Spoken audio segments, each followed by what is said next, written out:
What's up everyone and welcome back to the channel. Let's dive into our first news. Alex Pereira has revealed that he actually broke his foot right before knocking out Ankaliev at UFC 320. During the post-fight interview, Pereira appeared with a medical boot on his foot, which immediately caught everyone's attention. When asked about his recovery timeline, Pereira explained that he needs to wait and see how things heal before making any plans to return. He said, "Yeah, we have to see how this heals up. I'm pretty sure it's broken. You know, I was kicking his legs, and when he switched stances, as soon as I kicked his lead leg, I felt my foot." Despite the injury, Pereira still went on to deliver one of the most incredible knockouts of the year, proving once again why he's considered one of the most dangerous strikers in the sport. Even with a broken foot, Pereira's composure and timing remained flawless. The fact that he managed to finish a powerhouse like Ankaliev under those circumstances only adds to his growing legend.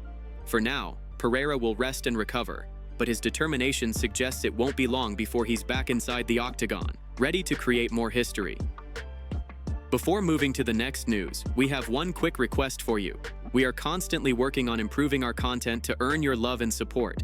That is why we truly appreciate it if you could take just a moment to leave a like on this video, subscribe to the channel, and hit the bell icon so you never miss an update here on MMA Pulse News. Moving on to another news, Dustin Poirier and Nate Diaz are going back and forth once again. The two longtime rivals are reigniting their feud, and this time it's over a potential boxing match. Dustin recently said that a boxing fight with Nate could be the one thing that pulls him out of retirement. However, from the looks of it, Nate doesn't seem too eager to make it happen.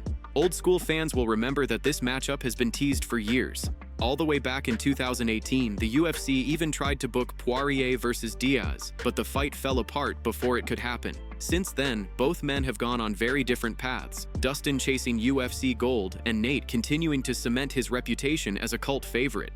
But recently, Dustin hinted that he'd love to finally settle things inside the boxing ring, possibly under the Zuffa boxing banner. That's when Nate fired back on social media, taking a few shots at Poirier in classic Diaz fashion. He wrote, "I'd beat your butt, but you're not allowed. P.S. You're checked out already. You had your chance. You punked out. Get you some sleep, you old retired." But what made everyone laugh was that Nate misspelled allowed, writing it as allowed. Of course, Dustin couldn't resist responding. He clapped back with a cheeky post saying, "Dog, I have an 8th grade education. Allowed. Maybe a spelling bee competition versus Nathaniel would be the hardest fight of both our careers." Fans loved the exchange, and it quickly went viral across MMA Twitter. Now, the fact that Nate took the opportunity to roast Poirier isn't exactly surprising. He's always been one to speak his mind and stir the pot. But many fans are wondering if, deep down, Nate could be tempted to accept the fight if the money was right. If Zuffa Boxing offered him a big payday, it's not hard to imagine him lacing up the gloves once more. Still, Dana White has said multiple times that Zuffa Boxing is being built to showcase new, up-and-coming fighters, not aging MMA veterans. So, while the idea of a Dustin versus Nate boxing match sounds fun, it may not fit into the promotion's long-term vision. On the other hand, Nate has also been teasing a possible return to the UFC. With all the rumors about Conor fighting on the White House card next year, Nate could be waiting to see if a trilogy with Conor finally comes together. That potential third fight would be massive, both financially and historically. It would be one of the biggest bouts the UFC could make, especially with both legends in the twilight of their careers. For now, Dustin and Nate are keeping the rivalry alive through social media, and fight fans everywhere are watching closely to see if this war of words turns into an actual fight. Moving on to another news, let's talk about what could be next for Merab following his dominant victory at UFC 320. Not everyone was calling Merab the greatest bantamweight of all time before this fight, but after his clear-cut win over Cory Sandhagen, that conversation has definitely changed. Many fans and even Dana White himself are now putting him in that GOAT conversation. The fight started with Sandhagen having some early success, using his movement and range to land clean shots. But by round 2, Merab began turning up the pressure. He made good on his promise to hunt for a finish, rocking Sandhagen with a flurry of heavy hooks that had the crowd on their feet. It looked like the end might be near, but Cory showed his toughness and managed to survive the storm. Still, Merab never let off the gas. His relentless pace, constant forward movement, and tireless cardio kept Sandhagen on the back foot. By round 3, Merab continued dictating the fight with his wrestling and striking combinations. In round 4, Sandhagen tried to rally back, landing a few dangerous uppercuts that caught Merab's attention. But the Georgian machine stayed composed, ended the round on top, and even threatened with ground control. Then in round 5, Merab's signature pressure completely took over. His wrestling, pace, and endurance once again proved too much for Sandhagen to handle, sealing another dominant title defense for the bantamweight champion. After the fight, Dana White praised Merab in the post-fight press conference, calling him possibly the best bantamweight champion in UFC history. Dana shared that he first discovered Merab on Looking for a Fight, and that night, Matt Serra told him this guy would be one of the greatest champions ever. It took time for everyone to see it, but now the results speak for themselves. Dana admitted that while the fight wasn't the most explosive of the night, Merab dominated from start to finish, doing exactly what he always does, wearing opponents down with relentless pace and pressure. Now the big question is who's next for Merab? Having already beaten the top 4 ranked bantamweights, the options are getting thin. One potential name is Umar Nurmagomedov, who gave Merab some real problems when they fought back in January. However, Umar is already scheduled to fight Mario Bautista at UFC 321, so the timing may not work out. Another option could be Peter Yan, who's riding a 3-fight win streak and has history with Merab. Although Merab already defeated Yan in 2023, there's still unfinished business between them, and fans might be interested in seeing that rematch. With the UFC looking to fill its December card with another title fight, don't be surprised if Merab gets the call to defend his belt one more time before the year ends. Following his UFC 320 victory, Merab said he wants to stay active and compete again in 2025, continuing his reign as one of the most dominant champions the bantamweight division has ever seen. Moving on to another news, what's next for Jiří Prochazka following his big UFC win? Jiří may not be getting another title shot right away, but one thing's for sure. He remains one of the most unpredictable and electrifying fighters in the sport. At UFC 320, Jiří faced off against fellow light heavyweight contender Khalil Rountree Jr., and early on, things weren't looking great for the former champion. Rountree came out sharp, showing off his dangerous striking and winning most of the early exchanges. Surprisingly, he didn't rely much on leg kicks, something many predicted would cause major problems for Jiří given his movement-heavy style. After 2 rounds, it looked like Rountree was on his way to pulling off a huge win. But in classic Jiří fashion, everything changed in round 3. Coming out aggressive, he threw caution to the wind, launching heavy and wild shots that immediately turned the tide. Jiří began targeting the body, landing brutal strikes that slowed Rountree down. As Khalil started to fade, Jiří's signature chaos started to unfold. He mixed elbows, spinning attacks, and relentless pressure, forcing Rountree into survival mode. The pace was overwhelming, and soon after, Jiří landed a devastating combination that sent Rountree crashing to the canvas. Just like that, it was over. Another highlight finish added to Jiří's resume. Following the fight, Jiří wasted no time in calling for another shot at the title. During his post-fight interview, he also revealed that he had previously offered to fight Carlos Ulberg, a rising contender in the division. Joe Rogan brought up that point during the conversation, and Jiří confirmed he'd be open to that matchup if it made sense.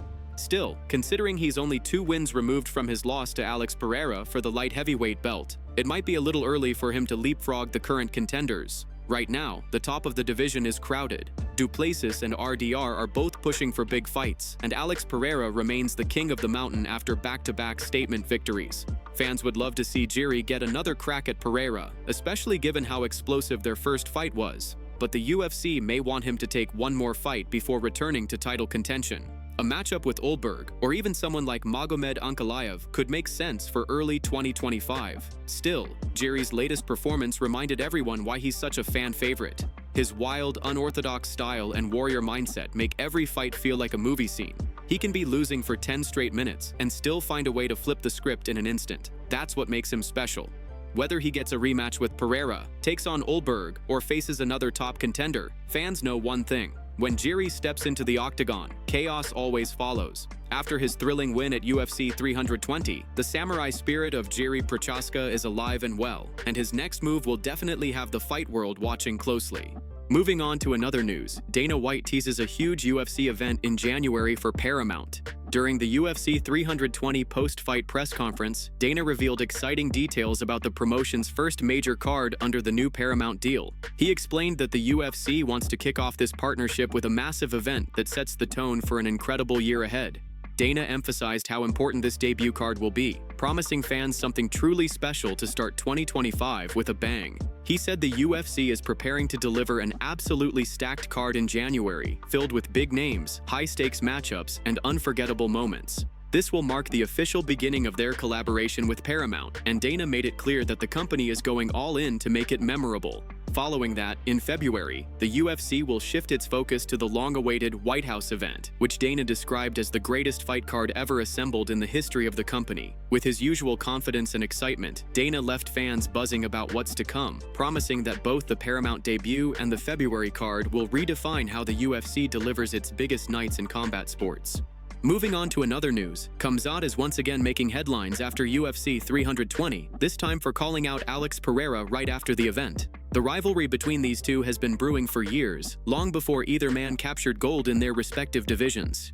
Khamzat has been vocal about wanting to fight Pereira ever since his early UFC days, and now that both are established champions at middleweight and light heavyweight, the tension seems to be reaching a boiling point. Following Pereira's impressive win at UFC 320, Khamzat took to X, formerly known as Twitter, and sent a direct message to the Brazilian star. He wrote, "Congratulations. Now we need to finish our business." It was short, confident, and straight to the point, reminding fans of the long-standing unfinished rivalry between the two fighters. At the post-fight press conference, Pereira was asked about Khamzat's message. The light heavyweight champion smiled and took the high road, thanking Khamzat for the congratulations but making it clear he's not interested in that matchup right now. He said, "Thanks for congratulating me, but all I want is a super fight. I want to fight at heavyweight, but all I can say is thank you." It's no secret that Pereira has his eyes set on bigger challenges. After conquering 2 divisions, he's expressed interest in testing himself against heavyweight competition, possibly chasing history as one of the few fighters to hold titles in 3 different UFC weight classes. Meanwhile, Khamzat remains determined to secure a super fight of his own, and taking down a name like Pereira would solidify his legacy.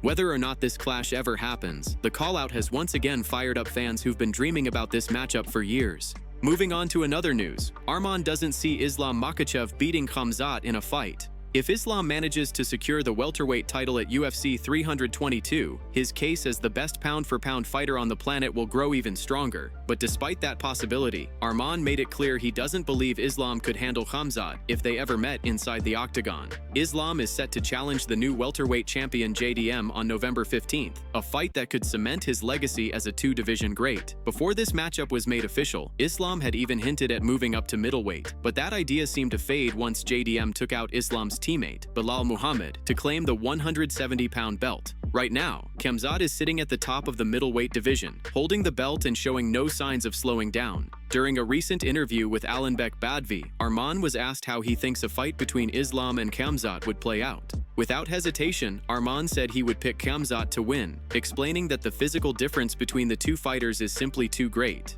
He said when you wrestle with Khamzat, it feels completely different compared to anyone at welterweight. Khamzat clamps onto you like a tick. His strength and control are on another level, and Islam, despite his dominance, is still a natural lightweight by build, weight, and size. Arman explained that even if Islam tries to bulk up to compete at that level, it could actually hurt him rather than help. Gaining too much weight could slow him down, make him gas out faster, and take away some of the speed and fluidity that make him so effective at lightweight. Most fans, Arman added, would probably agree that Khamzat's size, power, and wrestling would be overwhelming in such a matchup. After all, Islam has been fighting men who are 30 pounds lighter, while Khamzat has been bulldozing middleweights and welterweights with ease. While the fight between Islam and Khamzat isn't likely to happen anytime soon, Arman's comments have definitely sparked conversations across the MMA world. However, one matchup that could be much closer on the horizon is Arman versus Ilya. If Arman gets past Dan Hooker on November 22nd, it would be hard for the UFC to deny him a title shot at lightweight. In that same interview, Arman was asked about how he thinks he would do against Islam if they ever meet again for the championship.